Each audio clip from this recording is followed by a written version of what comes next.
Hi everyone, it's me, Miss Cote, and I'm doing this video to review how to incorporate quotations. As I've said in class, I think working on incorporating quotations smoothly is one of the things that can really improve your writing. So we're going to go over the PowerPoint that I presented in class. I'm going to go over a couple of examples, and then you can return to this video whenever you need to review the concept. If you get on your rubric that you need to work on incorporating quotations, this is one place to do that review, and you might look at it before you have to submit anything in class. All right, let's get started. Hello everyone. Let's go over some of the ways that you can incorporate your quotations into your essay. The first question you have to ask yourself is how you're going to pick the evidence you use to prove your point in your essay. When you're choosing quotations, you should keep something in mind. The quotation should be contentious and open to interpretation. Contentious means that they should bring about some debate so that you actually have to interpret them, that you have to use some inferencing, that you have to actually think about what they might mean and then prove that. Here's an example. The sky is blue. Don't choose this quotation because generally it's accepted that the sky is blue when the sun is shining. Now, obviously there could be exceptions to this rule. There could be times when that could be contentious or probative of some issue. But generally that is not a great quotation. There's no need to say the main character went down the stairs and then quote, he went down the stairs. That's not really useful. It's not contentious, and it also just wastes valuable analytical time or space in your essay. Here's an example of something that is a better choice. Her reaction was immediate. This quotation is open to interpretation. You don't really know what her reaction was. It doesn't say what her reaction is, but you can tell from the fact that it happened quickly that it's probably something that's emotionally charged. So here you have something to work with. You have something that you can interpret. Another thing you need to do is to consider the context. You have to think about the context of the quotation, and you have to let your reader in on where the quotation came from. For example, while I've read all of the works that you'll be citing in your essays, some of them it's not necessarily fresh in my mind. So when you write an essay, you should always keep in mind that your audience is someone who is familiar with the work but not necessarily an expert. So you'll need to give them some guidance. So when you're considering context, you need to think about a couple of things. For example, if it is not in the quotation itself, you need to provide the reader with who said the quotation. In some cases, it will be dialogue, so it will actually have been said by a character. For example, the character might say to another character, "I'm not going." That's dialogue. You're quoting that dialogue. You'll notice that there is an I there, a pronoun. A pronoun is usually a hint that you are missing some information, that you're going to need to give the context in the words that lead into that quotation. Let's take a look at another example.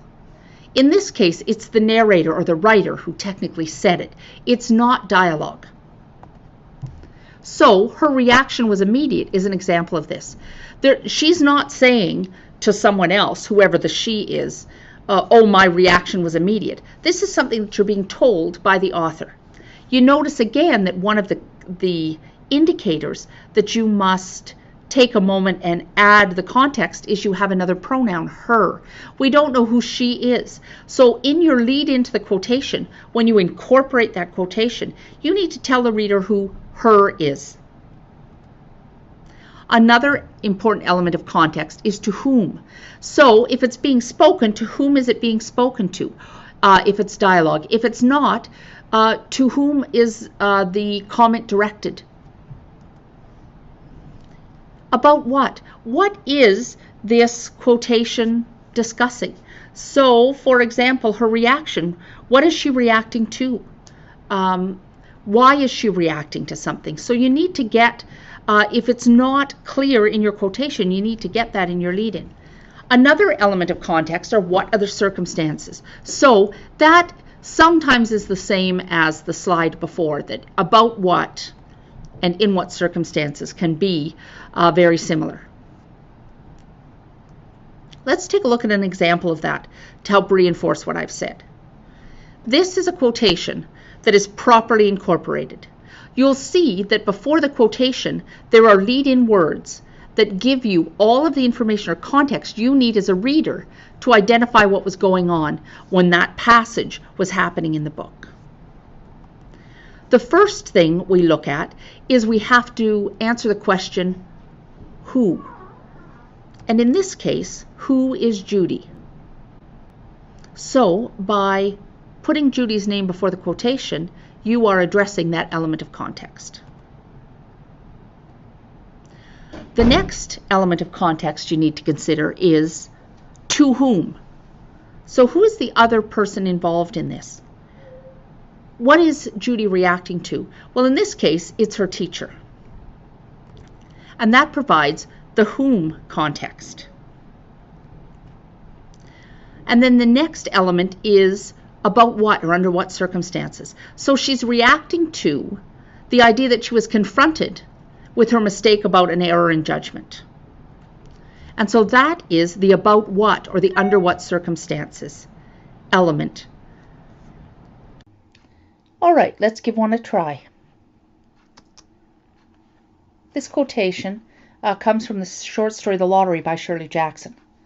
There has always been a lottery. Now imagine you want to put this quotation into an essay. You might do so by many different ways, but we'll try one today so you can see what I mean. So first we need to think about the context of the quotation.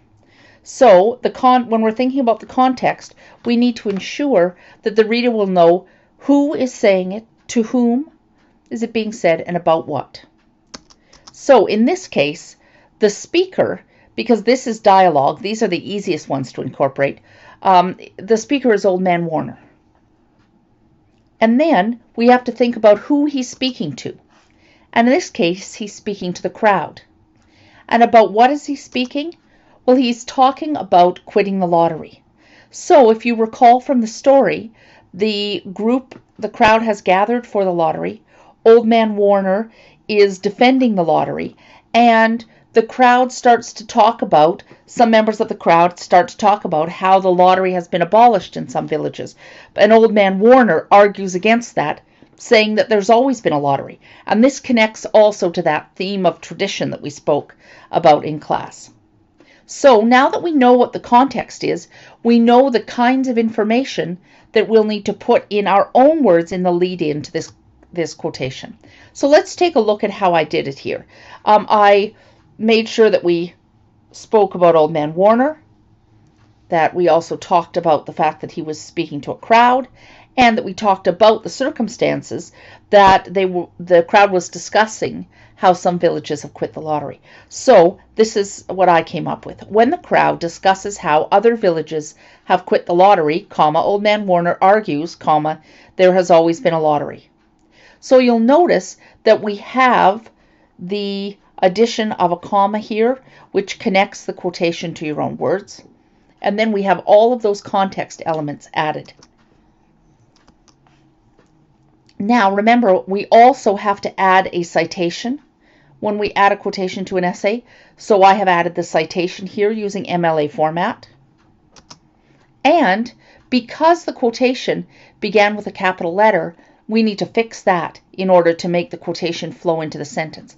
So, as we discussed in class, when you make a change to a quotation, you'll add the square brackets here. So now you have a quotation that's ready to be incorporated into your essay. For more examples of this, check your notes from class. If you find yourself struggling as to how to make your quotation flow grammatically into your essay and also answer all of those context questions, you're welcome to send me a message on the LMS or come and see me in class and we'll work through your specific quotation. I hope this helps. Hi again, everyone. It's Miss Cote. I hope you found this video helpful. Please feel free to return to it anytime you need a review of how to incorporate quotations. There are also some other lectures on my YouTube channel, so feel free to check those out. Until next time.